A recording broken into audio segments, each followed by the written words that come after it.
Hello Access, this is Nathan and I'm here with Daniel. He's the lead level designer on Thief and we're going to talk through, what's this level called? This is called A Friend in Need and it takes place a few hours into the game.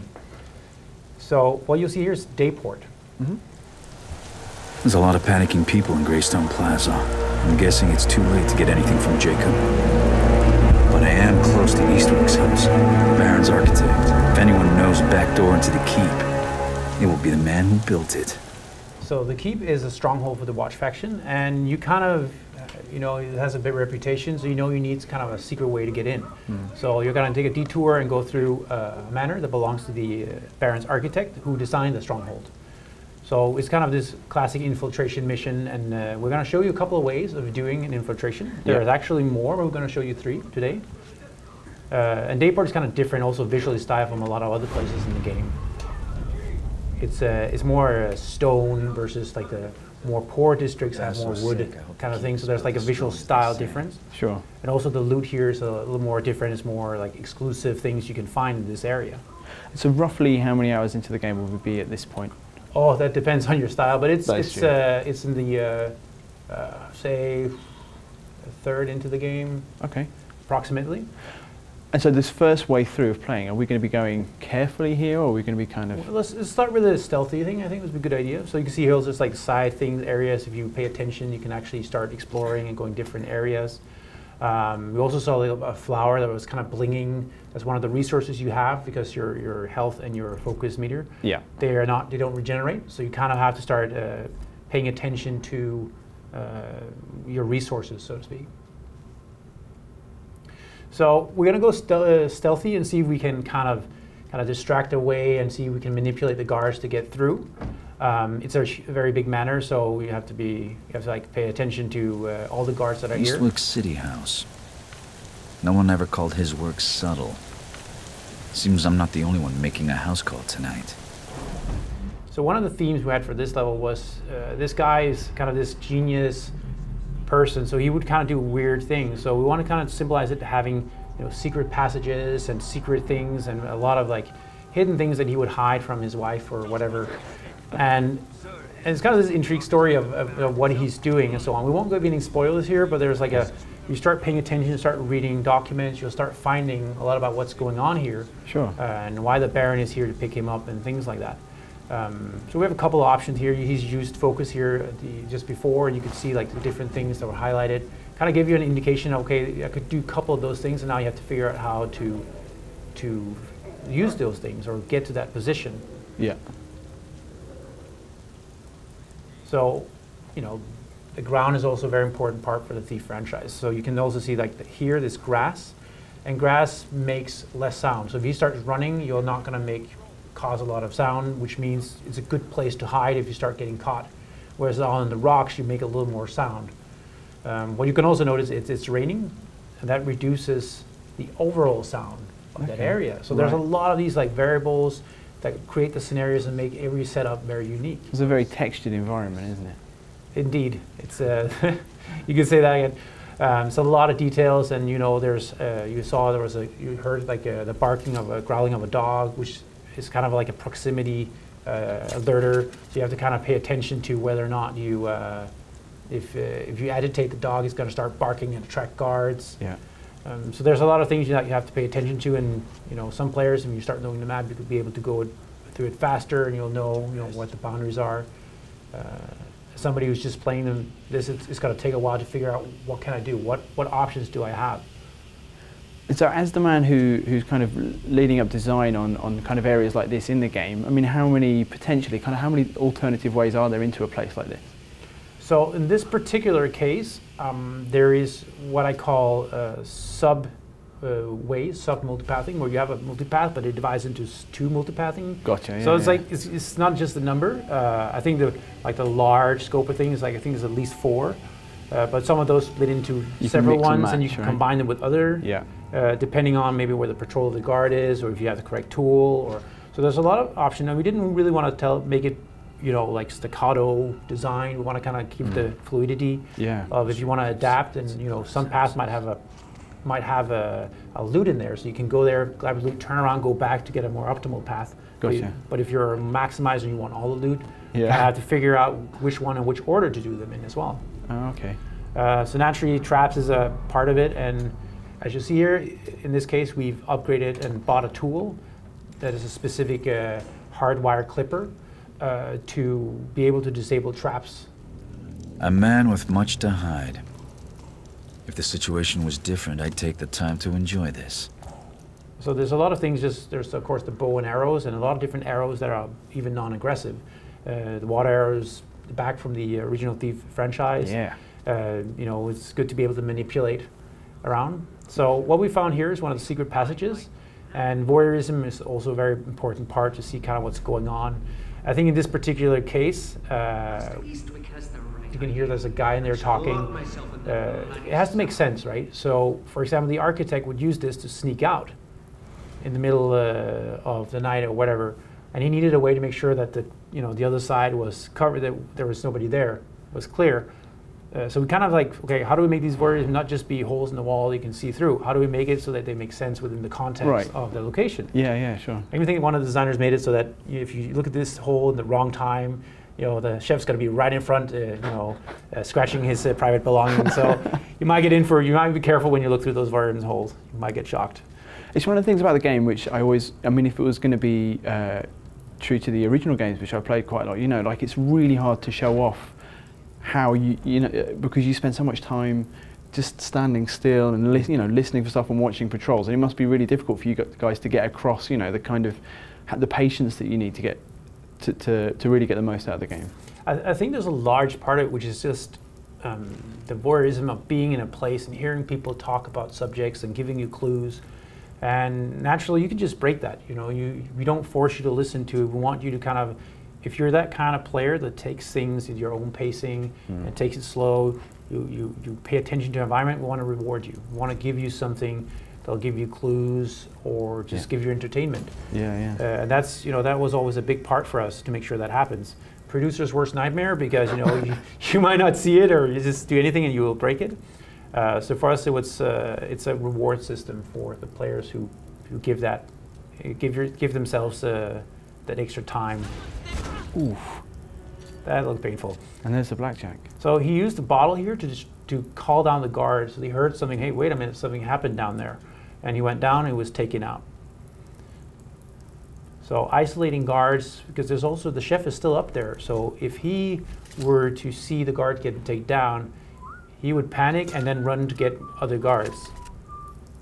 Uh-oh, so now he's gonna have a trouble, because if he sees the dead body, he's gonna start panicking as well, that somebody's here. They won't know where you are, but they'll know that you're in that area. They'd be alarmed. I would be alarmed. And what was that firing the shot into the ceiling? Was that to try and distract him? Yeah, in this case, we were a little off.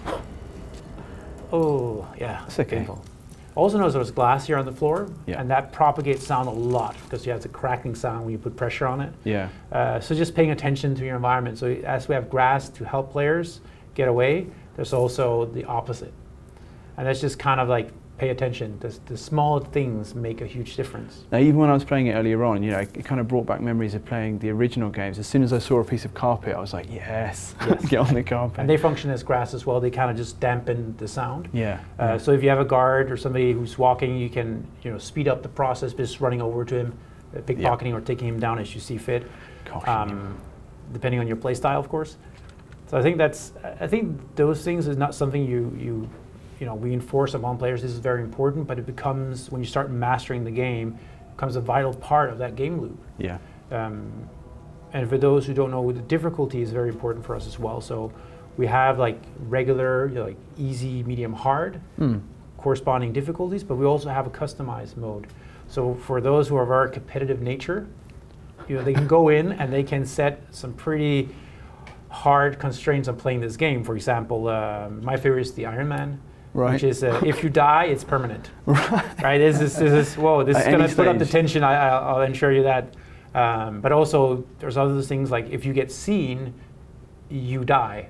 Right. And you can combine those two, and then you can see how this is going to get out of hand really quickly. So if you turn everything on, and it's... yeah, we haven't actually been able to complete the game with everything on at the same time. Someone out there will do it for you. That's what we're hoping, to prove us that they're better. So in this case, he found a secret button, and a hidden safe. So presumably you could drive yourself crazy designing, designing levels with that many variables in mind. Oh yes, we are crazy. That's for sure. No, there's a lot of things that we had as a foundation. Here you see, for example, that also that gives a hint to where one of the secret entrances are. So there's a lot of clues around. We wanted to start with a baseline. The way we design levels is that here's a scenario. This is the art direction. This is the narrative outline. This is the gameplay challenges or the ingredients in this area, and then we kind of define a setup. And then from that setup, that scenario, we start defining, multipathing. We start defining what would be cool to do, what feels natural to. I want to go over there. I want to do this. Okay, how do we make that work? And then work, through iteration. Yeah, sure. To create those experiences. When do you know it's finished? When you it's never finished. When you run out of time. It's one of those things that you can keep on polishing for a long time. Yeah. At some point, we're still discovering that people don't know all the secrets. So that's where the level designers come in, and they have to know their level and all their secrets. We were playing the other day, and one of the marketing guys were watching us. He's like, "What? You can do that?" And he's been playing it forever, so it's kind of funny. In this case, we actually saw here, we used one of the chandeliers to pull down, cause a distraction, and pull down the guard so we can take a takedown position. That has, of course, more consequences. You could drop the chandelier on his head too if you wanted to get him in the position. Okay, so chuck a bottle or something to get him downstairs. Exactly, and you could also has secondary effects, like the chandelier actually produces glass patches around where it fell. Right. So now this becomes a more hostile sound propagation area. And even things like doors, if you close the doors behind you, that stops sound, limits how far sound can travel. Oh, nice. So you want to close doors behind you in case you end up in getting in trouble. Servant of the Lion, by order of the Baron himself, Elias Northcrest, you are to present yourself to his watch. No sense waiting out here with the gate crashers. Master Getting into the Eastwick, study needs a lighter it'll go touch. easier on you if you come willingly.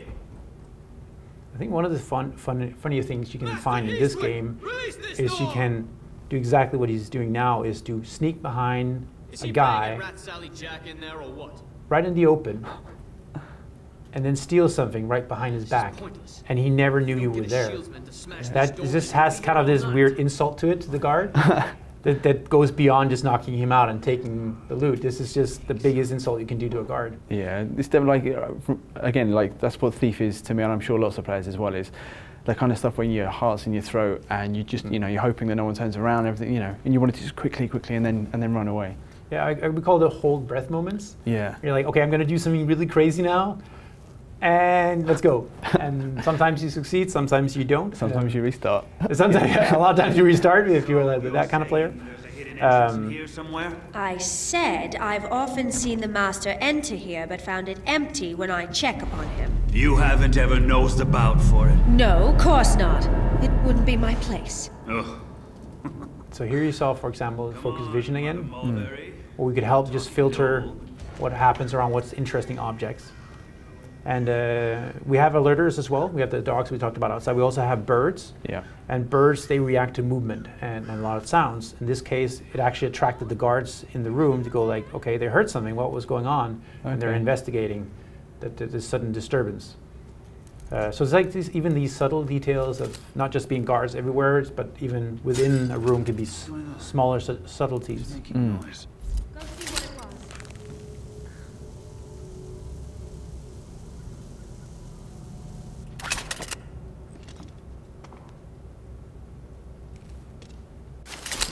Stay alert. Just stay alert. What could that have been? So he's going to make a break for it to see if he can solve the puzzle before the guards go into his back. Taking out the lights really limits how far the guards can see. Right. So you're like, of course, you're a trained professional. So it's you have a much more keen eye. So what you see represents like kind of what Garrett would see. So he sees more in the dark than a regular So guard. that's exactly the kind of moment that I know I've got to do something quite technical and small scale puzzle solving, and I think and my hands are all over the pad and I mess it up. Actually, I found the lock picking and the kind of the puzzle the kind of fidelity of it was just, you know, just right. And I didn't use focus for it, but, you know, just challenging enough that you couldn't blitz through it too easily. I need those plans. So we skipped ahead a little for the spoiler's sake, Yes. but here he acquires the blueprint. Don't move! Don't even! The architect! Murdered! Caught backhanded! Kill him!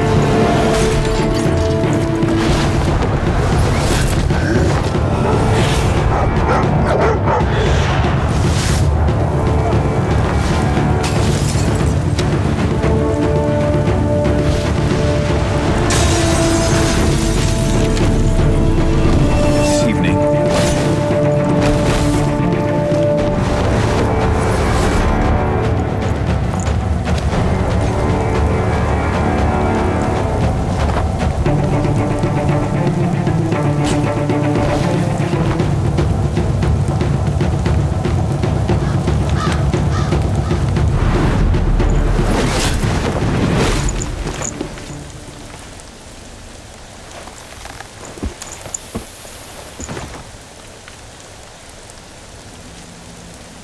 let's see.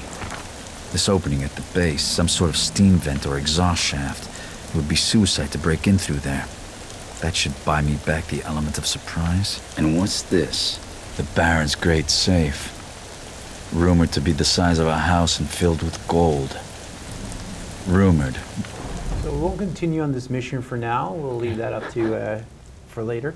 Yeah, sure. What we can do is we can go back and we can try to see how we could have solved that differently.